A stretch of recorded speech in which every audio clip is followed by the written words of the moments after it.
Hey Busy Fit fam, this is Stephen Anderson and I'm your Busy Fit coach. Welcome to week 4, day 3 of your Busy Fit 2.0 Healthy Habits Coaching, and I'm so glad that you're here. Impossible now doesn't mean impossible forever. One of the best things that you can do is to have these challenges come up in your life, and they will come, and figure out a way to work through them.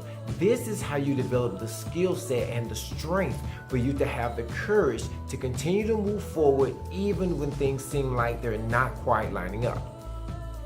Everybody has tough times. You may have a situation where the kids have more on their schedule, or you have finals coming up, or you have an illness in your family, or God forbid you have a death in your family and you have to kind of put things on pause. There are always going to be things that come up to challenge what you have to do. But the bottom line is that no matter what comes up, you always have a way to get that 1%. And so far what we're learning is that, hey, no matter what happens, I can still get my water in first thing in the morning. I can still get that process underway. These are the things that give you the courage to know you can take small steps that can keep you moving forward even through those tough days. So here is the big secret when it comes to Busy Fit. Everything comes with consistency and practice and time. So when it comes to getting your water in, that's probably pretty easy, but you just do it with consistency, practice, and time. When it comes to eating more slowly, it takes consistency and practice and time. When it comes to sensing whether your body is hitting that 80% full, it's all about consistency and practice and time. You'll get to the point where these things just start to become part of who you are. That is the goal, for them to be part of your regular nature. So when the tough times come, you just do what you naturally do, which is to eat slower. You do what you naturally do, which is to sense your body's fullness. You do what you naturally do, which is to get your water in. Don't let anybody tell you that it's not possible, including you. It is possible always to find a way to keep moving forward. All right, so how do you know how much protein to put in each of your meals? Now, one of the things that we don't do in Busy Fit is calorie counting. I'm not saying it's bad. I'm saying that it hasn't really worked for me just because it's so time consuming and I really just don't want to deal with all that.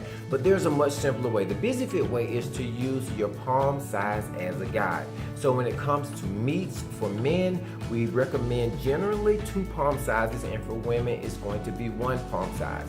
So you see here in this photo, this is for a man's palm sizes for meats, and for women, it's going to be this one.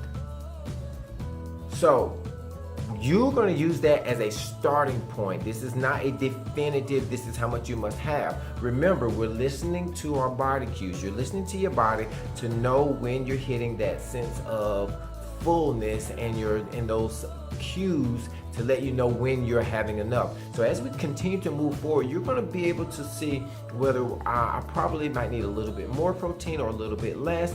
This is just a guide, and your body, as always, is going to be the final say as to what works for you.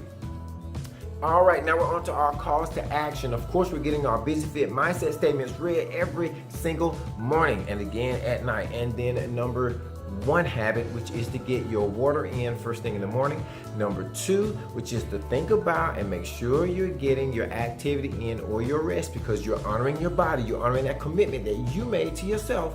And then number 3, we're eating slowly to 80%, really listening to our bodies, saying, okay, am I at that 80% yet? Am I there yet? And then number 4, getting that healthy protein source. Now, one of the things that I do want to add when it comes to protein is that when it comes to eggs, generally speaking, for women, that's going to be 2 eggs. For men, that's going to be 4. Now, you can adjust up and down based on your cues. Remember, this is the framework.